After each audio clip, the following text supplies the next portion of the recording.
அன்பார்ந்த ஸ்ரீ குபேரன் டிவி நேயர்களுக்கு கிருஷ்ணன் ராஜகோபாலன் காலை வணக்கத்தை அறிவித்துக் கொள்கிறேன். அன்பார்ந்த நேயர்களே,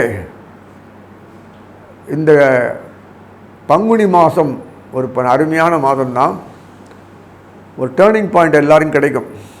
கிரகநாதர்கள் மீனத்தில் இருக்கும்போது சூரியன் இருப்பார். பங்குனி மாதன்றதுக்காக சூரியன் கூட புதன் வக்கரமாகி உட்கார்ந்துருப்பார்.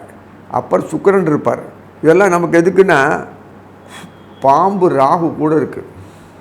சூரியனோட பாம்பு இருந்தாலே பிரச்சனை தான். ஆனால் நம்மளை அப்பப்போ அரவணைச்சி காப்பாற்றுற அளவுக்கு இந்த புதன் சுக்கிரன் தான் பண்ண முடியும் அவர்கள். அதனால் இந்த புதன் வக்கரமாகினாலே பாம்பு அடக்கிறார் கர்ப்பத்தை. அதே மாதிரி வக்கரமாகிட்டு கீழே இறங்கிடுவார். அப்புறம் கீழே சனீஸ்வரர் உட்காந்துருப்பார் கும்பத்தில். சனீஸ்வரர் இப்போதைக்கு போக போதில் அது இந்த விசுவாசு வருஷம் மாசி மாதத்து வரைக்கும் 2026 அது வரைக்கும் கும்பத்திலேயே உட்காந்துருப்பார். அதனால் அந்த ப்ரொடெக்ட் பண்ணுறதுக்கு இந்த குரு மீனத்துக்கு போனால் தான் ரொம்ப சௌரியம். அதனால் இது கவலைப்பட தேவையில்லை. கூடையே நமக்கு வேண்டியவங்களாம் இருப்பாங்க. அதனால் நமக்கு பொறுத்த வரைக்கும் நமக்கு வேண்டியது எல்லாம் கிடைக்கும். கொஞ்சம் அடுத்தவனை பார்த்துட்டு இந்த மாதிரி இருக்கேன்னு பயம் கொள்வது நம்ம வழக்கம்.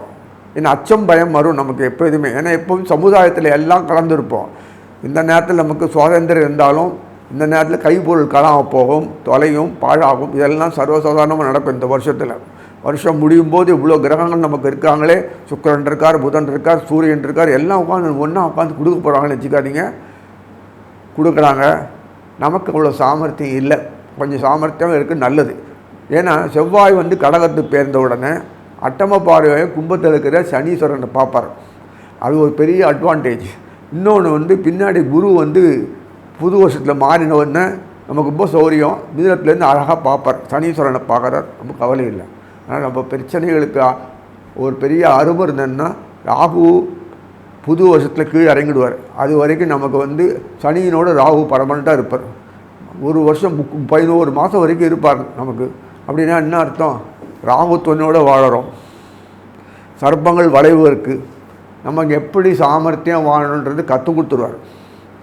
கவலைப்பட வேண்டாம், சந்தோஷம் வேணாம். மனசில் மொத்தம் நிம்மதி இருக்காது. பீஸ்ஃபுல் லைஃபு நமக்கு ஃப்ரீயாக இருக்கணும். அப்படி இருந்தால் தான் நமக்கு ஒரு மனசுக்கு ஒரு திருப்தி கிடைக்கும். ஏதோ ஒரு வேகத்தில் கர்மமே ஆஃபீஸில் போய் வேலை செய்கிற மாதிரி மடமடான்னு எந்தியோ பண்ணிட்டு போயிட்டு இருந்தானா லைஃப்பில் மனசில் ரொம்ப குடைச்சல் வரும், உடம்பு பாடி வரும். அது நீங்கள் பகவானை பிடிக்கணும், நான் கையில் இல்லை.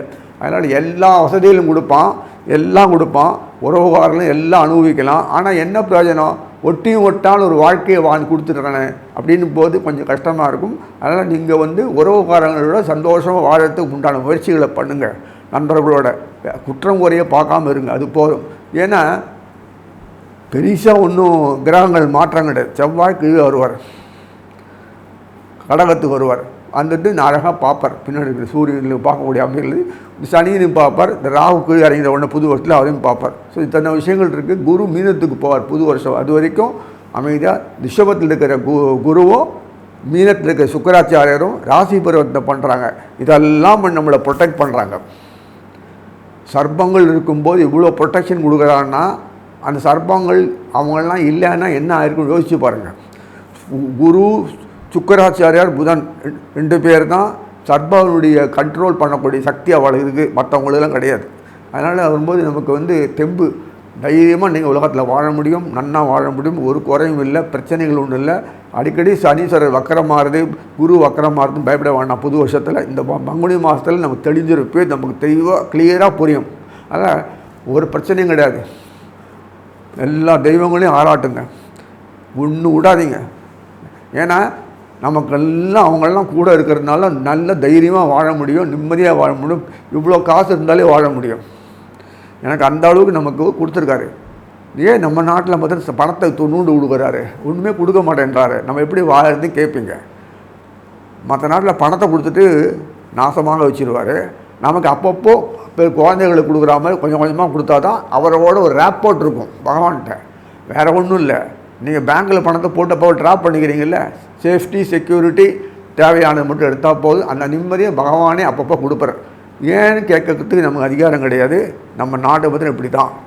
இனி ஒவ்வொரு இதுவாக பார்ப்போம். அன்பார்ந்த மீனராசி நேயர்களே, இந்த பங்குனி மாதத்தினுடைய ராசி பலனை பார்க்கும்போது சூரியன் நம்ம வீட்டிலே உட்காந்துட்டார், ஜென்மத்திலே இருக்கார். சூரியன் யார்? மீனத்துக்கு பொறுத்த வரைக்கும் 6ஆம் வீட்டு அதிகாரி. இங்கே 6ஆம் வீட்டு அதிகாரின்னா என்ன அர்த்தம்? விருத்திக வரணும் அர்த்தம். கடன் பட்டு இருக்கிறது, கடனை தீர்க்கணும் அப்படின்னு என்ன அர்த்தம்? அவர் தான் படனை தீர்க்கறதுக்கு வேண்டிய எல்லாத்தையும் கொடுக்கணும். படம் புல் அந்த ஸ்டேட்டஸ் இந்த இஷ்டா சாமர்த்திய செயல்பாடு, அறிவு, ஞானம், துட்டு, பொருள், வளமான வாழ்க்கை, 5 பிராணம் அவர் தான் கொடுக்குறார். 5 பிராணம் சுவாதிக்கிறார். உடம்பு, தாது இல்லைன்னா உடம்பு இல்லை, உயிரும் இல்லை, ரெண்டுமே போயிடும். அது சூரியன்லாம் அவ்வளோதான். அதனால் சூரியன் தான் 5 பிராணனை கொடுக்கறது. அது அமைப்பு, அந்த சக்திகள் அதெல்லாம் ஒன்றா கிடைக்கிறது. அவர் வீட்டில் உட்கார்ந்துருக்காருன்னா கணக்கு முடிய போகுது எல்லாருக்கும் அர்த்தம். சால்வேஷன் அந்த பீரியடில் கொடுக்கும்போது நம்ம ஃபைனல் ஸ்டேஜில் வந்துருக்கும்போது எல்லாத்தையும் முடிக்கணும். அதுக்கு தான் ஏற்ற மாதிரி சுக்கிரன் அங்கே உட்கார வச்சு அவர் அங்கே போயிட்டார். வீரியஸ்தானம் சொல்லக்கூடிய ரிஷபத்தில் தான் உட்கார்ந்துட்டு வீரியஸ்தானம் சொல்லக்கூடிய சுக்கிரனை கொண்டு தான் வீட்டில் உட்கார வச்சுட்டார். அப்படின்னா என்ன அர்த்தம்? விறுவிறுப்பாக செயல்பட்டு எவ்வளோ கூட மேக்சிமைஸ் எவ்வளோ கர்மங்களை முடிக்கணுமோ அவ்வளோ முடிக்கணும். அப்படின்னா என்ன அர்த்தம்? அந்த பிறந்து நல்ல ஆரோக்கியமாக இருந்து அதை வளர்ச்சி ஆகி நல்ல மூளையோடு இருந்து சாமர்த்தியந்து பிழைச்சி யாரையும் நோய் இல்லாமல் நோக்காடு இல்லாமல் நன்னா வளர்ந்து காலத்தில் கல்யாணம், காலத்தில் படிப்பு, காலத்தில் வித்தைகள், காலத்தில் தேய்ச்சி ஜீவனம், அப்புறம் காலத்தில் குழந்தை குட்டி பிறப்பு, அது பேரம் பேத்தி, அது கல்யாணம். வாயால் சொல்லிட்டு போயிடலாம், வாயால் பூ தொடுக்கலாம், பந்தல் போடலாம். அந்த மாதிரி லைஃப்பில் இருக்குது. ஒருத்தனுக்கும்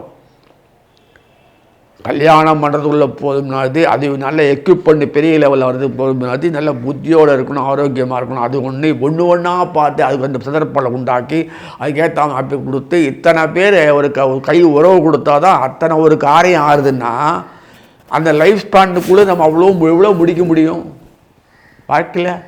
எத்தனை பேர் 3 தலைமுறை 4 தலைமுறை பார்த்துருக்காங்க சொல்லுங்கள் பார்க்கலாம். இதெல்லாம் பாவ புண்ணின்னு எனக்கு தெரியாது. நம்ம வந்து ரிசல்ட் என்ன வேணும் அதான் பார்க்கணும், அவ்வளோதான். இங்கே பார்க்கும்போது மீனத்தோடு சம்பந்தப்பட்ட பாக்யாதிபதி 7ஆம் வீட்டு புதன், அது உபயராசிக்கு சொல்கிற வரைக்கும். இங்கே 8ஆம் வீட்டு அதிபதியாக இருக்கார் இங்கே சுக்கராச்சாரியார். ஸோ 8ஆம் வீட்டு அதிபதி பாக்யாதிபதி செவ்வாய் ஏறார். சுக்கரன் 8ஆம் வீட்டு அதிபதி உட்காந்துருக்காருன்னா வீரியஸ்தானாதிபதி சுக்கரன் தான். அப்புறம் 8ஆம் வீட்டை பற்றி கவலைப்படுறீங்க? பள்ளம் தோண்டு இருக்கு தெரிகிறது, அது செயல்படுறதுக்கு உண்டான வீரியத்தை அவர் தான் கொடுக்குறாரு. அப்புறம் பள்ளத்தை வைப்பது கஷ்டமா? ஏன் வராமல் இருக்கலாமே? அந்த பள்ளம் வராங்கன்னா புத்தியோடு பயன்படுத்திட்டு போனோம். அகங்காரத்தை பிடிச்சி ஆடினீங்கன்னா கீழே தான் விழுவீங்க. எனக்கு தெரிஞ்சே ஏன் வேறு தெரிஞ்சே விழ தான் செய்யும், ஒன்றும் பண்ண முடியும். இதெல்லாம் வாயால் பேசலாம். எவ்வளோ முட்டாளாக்கப்படுறான் இல்லை மனுஷன், எவ்வளோ பண்ணாலும் முட்டாளாக்கப்படுவான். அந்த கிரகநாதங்கள்லாம் அப்படி பண்ணுறது. ஏன்னா நமக்கு காரணம் நம்மளே எப்படி ஆக முடியும்? எவனா தெரிஞ்சுனே போய் முட்டிப்பான ஏதாவது நம்மளை முட்டாளாக்குறது மனசு. ஏன்னா பூர்வ புண்ணாய் சொந்தரன் இருக்கானே கணக்கெல்லாம் கரெக்டாக முடிக்கணும். 2 ஆடிட்டர்லாம் அடிப்பாங்க. அப்புறம் ஆனுவல் க்ளோசிங்லாம் இருக்குல்ல, அதனால முடிச்சானோம். ஸோ மார்ச் ஏப்ரல் வரப்போகுது, இதெல்லாம் முடிச்சானோம். அதனால் கணக்கு வீறு முடிச்சானோம். அவள் கணக்கு பிரகாரம் நமக்கு மார்ச் ஏப்ரல் தான் போடுது இல்லை, மார்ச் 31. அதனால் இந்த கணக்கெல்லாம் முடிக்கிறதுக்கு வேண்டிக்கல அவ்வளோக்குள்ளே மேக்ஸிமம் வியாபாரம் பெருகணும், அது கணக்கு எடுக்கணும், செயல்படுத்தணும், டேலி பண்ணணும். அவ்வளோ ஒர்க் இருக்குது. அந்த ஒர்க்கை முடிக்கணும்னா அந்த கடன் பட்டிருக்குது இல்லை, கடனை மேக்ஸிமம் பிடிங்கி வாங்கணும், ரீஃபைனான்ஸாக போடணும். ரீஃபைனான்ஸ் மறுபடியும் பர்த்து வேறு ஒன்றும் இல்லை, பாடி போடணும். இதெல்லாம் பண்ணுறோன்னா இந்த ஒர்க்கு லோடு 4 பாருங்கள் விடிக இந்த சுக்கராச்சாரத்தை அங்கே வச்சுட்டார். அப்போ தான் கர்மங்கள் நிறைய வரும். சுக்கிர செவ்வாய் தொடர்போ, சுக்கிர சனீஸ்வரன் தொடர்போ இல்லை வந்ததுன்னா அவங்களுக்கு பொறுத்த வரைக்கும் நிறைய புதுசாக கர்மங்கள்லாம் வரும். ரசனைகள் வந்தாலே கர்மங்கள் தான் ஜாஸ்தி. ஸோ அதெல்லாம் தீர்த்து கிளியர் பண்ணணும். அதனால் குரு உட்காந்து மேக்ஸிமம் கொடுத்து க்ளீன் பண்ணுவார். ஏன்னா குரு எண்ணெண்ணு கொடுப்பார். பக்கம் வேறு இல்லை மோட்டை உள்ள விட்டு கரன்னு இருப்பார். நல்ல நோட்டை கல் நோட்டு இந்த கணக்கு 39 பைசா 40 பைசா இதெல்லாம் குரு பண்ணுற வேலை தான். இப்போ தான் ரவுண்ட் ஆஃப் பண்ணுறாங்க, ஏதோ போனால் போகிறது. குரு விட்டுக்கார். குரு இந்த மாதிரிலாம் பண்ணுறது வெரி ஸ்ட்ரிக்ட்டு, மகாலட்சுமி இது அப்படின்றாரு. ஸோ இது காரணமாக கர்த்தாவாக எதாக இருந்தாலும் சரி, நேர்மை நியாயம் தர்ம சத்தியம் அப்படின்னு ஒரு தெய்வம் இருக்கும் பார்க்குறதுக்கு. அதுக்கு தகுந்த மாதிரி அந்த நேர்மையை ஆக்கிறது எப்படின்னு செய்கிறது சுக்கராச்சாரியார். அசுரர்களுக்கும் அவன் தான். ஒருத்தரை ஏமாற்ற வைக்கிறது அவர் தான், ஏமாற்றத்துக்கு உண்டான முட்டாள்தனம் ஆகிறது அவர் தான், முட்டாளைக்கு போய் மறுபடியும் விமோசனத்துக்குள்ளே அந்த காலத்தை நாசமாக்குறது அவர் தான், மறுபடியும் புத்தி வந்து செயல்படுத்த ஒன்று அவன். இந்த மாதிரி ட்ராமாலாம் அப்படின்ட்டு இந்த புதன் சொல்லக்கூடிய கிருஷ்ணன் தான் இந்த ட்ராமாலாம். அதுக்கேற்ற மாதிரி லட்சுமியும் கூட ஹெல்ப் பண்ணுவாள். அவர் கண்ணு காட்டினா தான் அரை பணம் அந்த அம்மா பணம் கொடுப்பாங்க, இல்லை கொடுக்க மாட்டாங்க. அவர் வீட்டுக்காரர் கோச்சி போகிறார், அதுக்கு தெரியாத வேணும் அவர் வீட்டிலலாம் கொடுக்க முடியாது. அப்போ என்ன பண்ணலாம், அவர் தெரியாத கொடுத்துட்டாருன்னா பின்னாடி இவர் வெயிட்டு வச்சுருவார் இவர். ஸோ இதெல்லாம் வந்து எவ்வளவோ நிறைய அசரைகள் இருக்கும் வாழ்க்கையில். இந்த மீனத்தை பொறுத்த வரைக்கும் எல்லா விதமான விஷயங்களை பார்த்தீங்கன்னாலே உங்களுக்கு பொறுத்தவரையும் உபயராசி சம்மந்தப்பட்ட குரு தான் மெயின் காரணம். அவரே தான் 10ஆம் வீட்டு அதிகாரி, கர்மங்களுக்கு சம்மந்தப்பட்டது. லாபஸ்தானம் சனீஸ்வரன் லாபத்தை என்றைக்கெல்லாம் கொடுப்பேனா.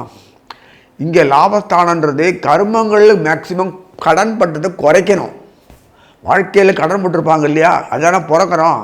அந்த கர்ம வினைகள் பாவங்களை தீர்க்கறதுக்கு தான் வச்சுருக்காங்க அதை சனீஸ்வரரை. இப்போ புரிஞ்சிங்களா உங்களுக்கு? சனீஸ்வரர் 11ஆம் வீட்டு அதிகாரி, அவரே தான் 12ஆம் வீட்டு அதிகாரி மீனத்துக்கு.